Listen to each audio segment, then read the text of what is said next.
What does it take to start a 3D printing business? As part of Teleport, we end up engaging with, talking to a lot of people who are aspiring entrepreneurs, who are like, I want to start up the business. And I think the fundamental thing that defines someone who is successful from someone who's not is someone who is successful does it. And let me say this like really clearly. Right now, we have dozens of people who are, I'm thinking of starting a business. I want to start a business, but I need to know pricing, and I need to know what the right products are, and I need to know what the shipping costs are, and I need to know this, that, and the other thing.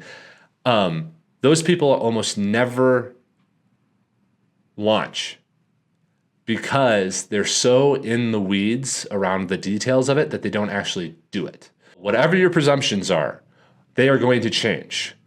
The cost of shipping is going to be different next week because tariffs will change, or a war will start, or somebody doesn't like you, or you'll move, or the company will just increase their prices for whatever reason.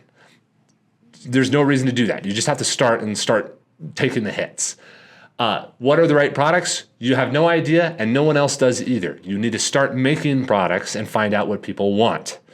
You can start off with a decent idea and a concept of it, but if you need to be told what the good stuff is, you're not going to survive, because as soon as the world changes again, and the world changes fast, you're going to get killed. So, with starting a business, the main thing is to just flip and start. Say, okay, I'm going to give this a year or 2 or 3. I'm going to show up every day, and I'm going to do it. If you want to do it as a side hustle, that's fine, but you need to just do it. And you also need to commit to some sort of a budget. You need to be like, I'm going to spend $100 to start this business. I'm going to spend $1,000 to start this business, whatever that is. And then you start spending that money. Another thing that stops people from getting started is just being scared of spending anything at all. And they're like, oh, it costs $10 to do that. I can't possibly do that. I'm not profitable.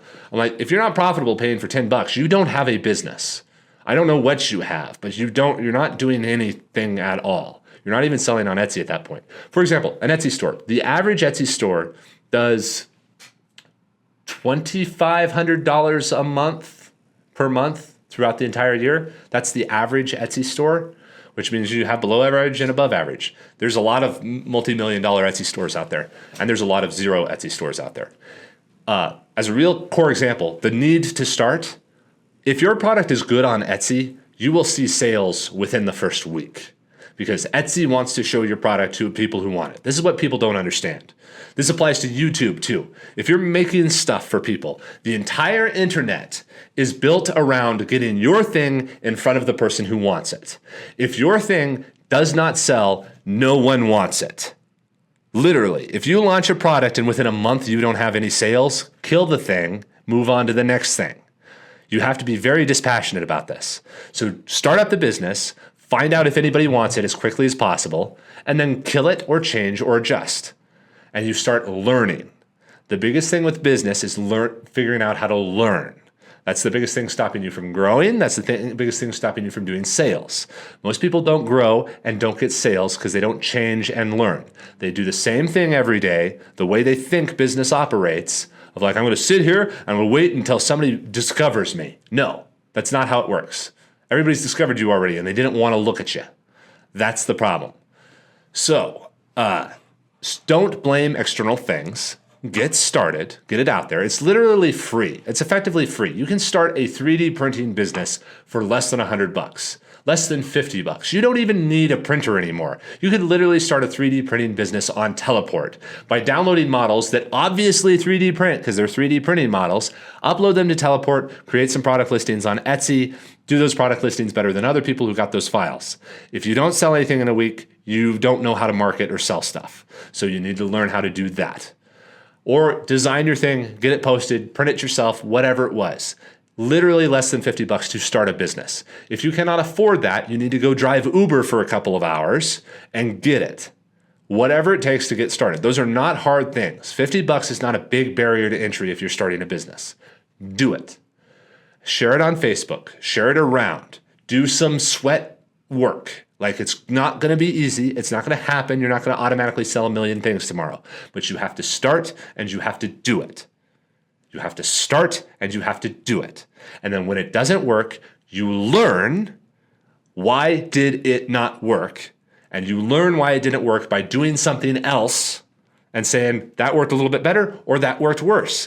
And then you start stabbing in the dark until you start to see a light through the wall. And when you see a light through the wall, you take a sledgehammer to it. So that's how you get started with a 3D printing business. You flip and start. If people spend so much time preparing and analyzing and getting ready and never doing it, they never do it. It feels safe to make a lot of noise and make a lot of wood chips and that kind of stuff. And like, oh, I'm getting ready to start the business and I'm perfecting the Etsy page and so on and so forth. No, fucking launch the thing. It will never be perfect. It will never be done. And quite frankly, all of your analysis and presumptions are probably wrong. Get out there, start doing something and learning from it. Success in business is how fast do you learn? Do you get better quicker than you burn money?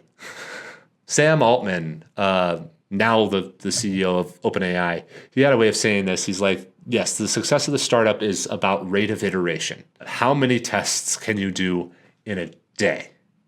So here at Slant 3D, I know that we experiment with something new somewhere between 5 and 10 times per week. There are at least 5 to 10 experiments running per week. We're going to try this new tool in post-processing. We're going to try these new settings on the machines. We're going to try this new workflow over here, whatever it was. This is frustrating for people because stuff is changing all the time. But we evolve really, really quickly. And I always tell guys, like, we should look back 6 months from now at what we were doing and what we're doing right now, and we should be disgusted with ourselves 6 months ago. And if that starts turning into we're disgusted with ourselves 3 years ago, but not 6 months ago, we're not moving fast enough. It's evolution. It's slow and there's a lot of iterations. So start. You can't evolve if you don't exist. So start existing. The difference between nothing and something is infinite. The difference between something, it's okay, and something really good is much shorter. So get to something. Okay, that's how you start a business.